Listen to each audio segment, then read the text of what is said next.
بسم اللہ الرحمن الرحیم. In the name of Allah, the Beneficent, the Merciful. سورۃ الکہف کا نزول کیسے ہوا؟ آپ صلی اللہ علیہ وآلہ وسلم نے جب دعوت حق لوگوں تک پہنچایا، مشرکین نے ایک گروہ نجران بھیجا تاکہ وہ یہودی علماء سے کچھ سوال معلوم کریں تاکہ آپ سے ان کا جواب طلب کریں۔ انہوں نے 3 سوال اکٹھے کیے، جن میں سے ایک یہ تھا، جو جوان جنہوں نے ظالم بادشاہ سے ڈر کر ایک غار میں پناہ لی تھی، ان کی داستان کیا ہے، بیان کریں۔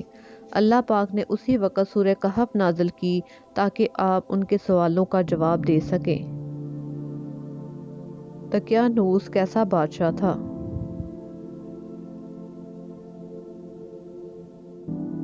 دقیانوس نے اپنے ظلم و ستم اور فوجی طاقت کے بل بوتے پر بہت بڑی سلطنت حاصل کی اور پھر عالی شان محل بنوایا۔ غرور اور تکبر کے ساتھ تخت پر بیٹھا حکومت کرنے لگا۔ کچھ عرصے بعد اس نے خدائی دعویٰ کیا، صرف میری عبادت کرو، جو میری مخالفت کرے گا میں اسے قتل کر دوں گا۔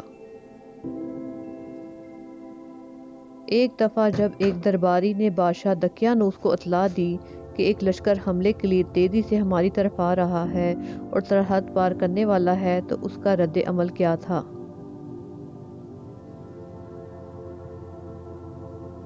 یہ بات سنتے ہی دقیانوس کے چہرے کا رنگ پیلا ہو گیا اور اس کے چہرے پر ہوائیاں اڑنے لگیں۔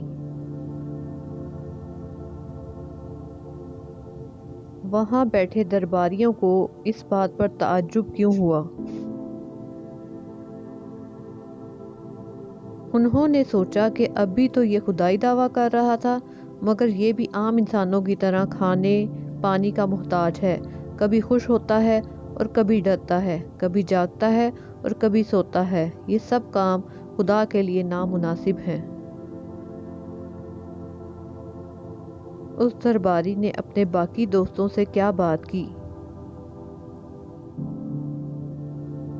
اس نے کہا، دوستو، میں جب آسمان کی طرف دیکھتا ہوں کہ چاند، سورج اور ستاروں کو کس نے پیدا کیا، زمین اور اس پر رہنے والی باقی مخلوق کو کس نے پیدا کیا، یہ پہاڑ، صحرا، ہریالی، دریا اور مختلف قسم کے جانوروں کو کس نے پیدا کیا، انسان خود کیسے پیدا ہوتا ہے اور پھر کیسے بڑا ہوتا ہے، اور ہم سب کو کس نے پیدا کیا؟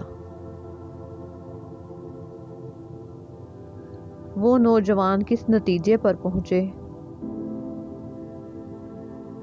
اس نے کہا، دقیانوس ہماری طرح ایک کمزور اور ناتواں مخلوق ہے۔ وہ خدا ہونے کا محض دعویٰ کر رہا ہے۔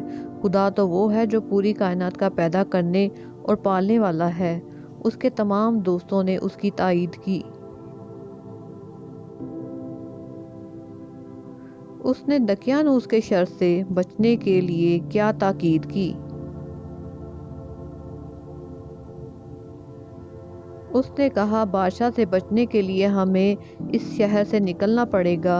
وہ لوگ پورے ارادے کے ساتھ شہر سے باہر نکلے اور جنگل کی طرف چل پڑے۔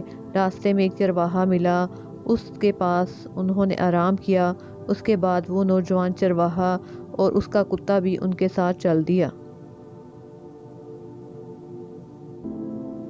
وہ لوگ غار تک کیسے پہنچے؟ وہ جنگل، صحراؤں، پہاڑوں سے ہوتے ہوئے غار تک پہنچے۔ انہوں نے غار میں آرام کرنے کا سوچا۔ وہ لوگ غار میں سو گئے اور ان کا کتا بھی دروازے پر سو گیا۔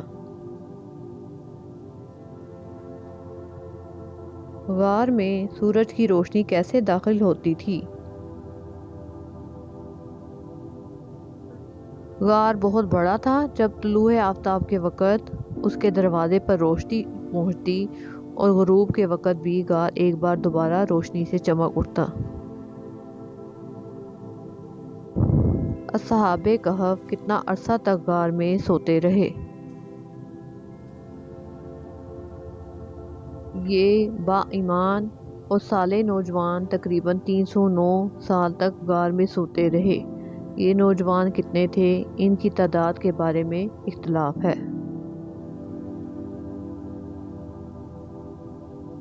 اصحاب کہف کے نام کیا تھے؟ مکسلمینہ، تملیخہ، برتونس، سنونس، سارینونس، زونواس، کستیونس، جبکہ 8واں ان کا کتا جس کا نام قطمیر تھا۔ ان لوگوں نے جب غار میں پناہ لی تو اللہ تعالیٰ سے کیا دعا کی؟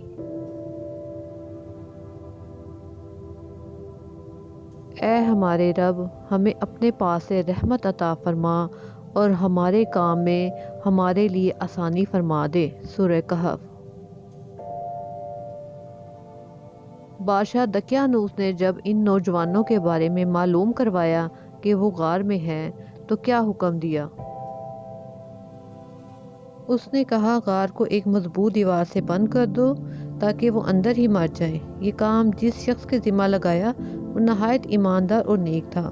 اس نے اصحاب کہف کے نام، تعداد اور مکمل واقعہ تخت پر لکھ کر صندوق میں رکھ کر دیواروں کی بنیاد میں رکھ دیا اور ایک تختی شاہی خزانہ میں بھی رکھوا دی۔ بادشاہ بیدروس کون تھا؟ ان 300 سالوں میں دقیانوس مر گیا اور کئی بادشاہوں کی حکومت گزری۔ 300 عیسوی میں رومن امپائر نے بھی عیسائیت اختیار کر لی۔ 440 عیسوی میں بیدروس نامی عیسائی بادشاہ کی حکومت آئی جو کہ نیک دل اور انصاف پسند بادشاہ تھا۔ اس نے 68 سال تک حکومت کی۔ بادشاہ بیدروس کو اپنی قوم کے متعلق کیا پریشانی تھی؟ اس کے دور میں مذہبی فرقہ پسندی جب عروج پر پہنچ گئی اور لوگوں کا مرنے کے بعد دوبارہ زندہ کیے جانے اور قیامت کے دن پر یقین ختم ہوتا جا رہا تھا، یہ حال دیکھ کر بادشاہ بہت رنجیدہ ہوا اور اللہ سے دعا کی کہ ایسی نشانی ظاہر فرما دے کہ میری قوم کا ایمان پھر سے تازہ ہو جائے۔ اللہ تعالیٰ نے یہ دعا قبول فرما لی۔ ایک چرواہا جب اپنی بکریاں چرانے کے لیے اصحاب کہف کے غار پر پہنچا تو کیا معاملہ پیش آیا؟ اس چرواہے نے چند لوگوں کی مدد سے دیوار کو نیچے گرایا۔ دیوار کے گرتے ہی ان پر ایسی ہیبت اور وحشت چھا گئی کہ وہ سب لوگ وہاں سے بھاگ گئے۔ اصحاب کہف جب اپنی نیند سے بیدار ہوئے تو انہیں کیا محسوس ہوا؟ دیوار گرنے کے بعد جب اصحاب کہف نیند سے بیدار ہوئے تو انہیں ایسا لگا جیسے وہ ایک دن سوئے ہیں۔ وہ آپس میں سلام دعا کرنے لگے اور پھر ان میں سے کچھ لوگ بازار کھانا لینے گئے۔ 300 سال پہلے کے سکے دیکھ کر دکاندار کو شک ہوا کہ شاید ان کے ہاتھ کوئی خزانہ لگ گیا ہے، لہذا انہوں نے یملیخا کو سپاہیوں کے سپرد کر دیا۔ یملیخا نے سپاہیوں سے کیا کہا؟ یملیخا نے کہا یہ ہمارا پیسہ ہے۔ سپاہی نے کہا یہ سکے 300 سال پرانے ہیں۔ تب اس نے دقیانوس کا حال پوچھا۔ سپاہی بولے یہاں اس نام کا کوئی بادشاہ نہیں، ہاں ایک بت پرست، ظالم اور بے ایمان بادشاہ گزرا ہے، لیکن اب یہاں سب حضرت عیسیٰ کا کلمہ پڑھتے ہیں اور ان کی تعلیمات پر عمل کرتے ہیں۔ یملیخا بہت حیران ہوا۔ وہ بولا ابھی ایک دن پہلے ہی تو ہم اس سے جان بچا کر غار میں چھپے ہیں، ہمارے باقی دوست غار میں ہیں، چل کر دیکھ لو۔ جب سپاہی غار تک پہنچے تو اصحاب کہف کو کیا معلوم ہوا؟ انہیں ایسا لگا کہ بادشاہ دقیانوس اپنے سپاہیوں کے ساتھ غار تک پہنچ گیا ہے۔ انہوں نے اللہ کا ذکر اور حمد و ثنا شروع کر دی۔ سپاہیوں نے وہاں پہنچ کر دیکھا کہ ایک دیوار کے اندر ایک صندوق موجود تھا جس میں اصحاب کہف کا ذکر تھا۔ سپاہیوں کو کچھ سمجھ نہ آیا، وہ یہ معاملہ بادشاہ تک لے کر پہنچ گئے۔ بادشاہ اپنے امراء اور علماء کے ساتھ جب غار تک پہنچا تو اس نے اصحاب کہف سے کیا بات کی؟ اصحاب کہف نے غار سے باہر آ کر اپنا تمام واقعہ بادشاہ کو سنایا۔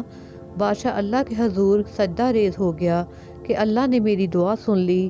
آپ نے اپنی نشانی ظاہر کر دی ہے کہ انسان موت کے بعد زندہ ہونے کا یقین ضرور کرے گا۔ بادشاہ سے ملاقات کے بعد اصحاب کہف نے کیا کیا؟ انہوں نے بادشاہ سے سلام دعا کی اور دوبارہ غار میں چلے گئے۔ کافی دیر تک جب وہ لوگ باہر نہ آئے تو سپاہیوں نے دیکھا وہ اللہ کو پیارے ہو گئے ہیں۔ بادشاہ نے اسی غار میں ان کی قبر بنوائی اور سال میں ایک دن مقرر کیا جب لوگ اصحاب کہف کی قبروں کی زیارت کے لیے آیا کرتے تھے۔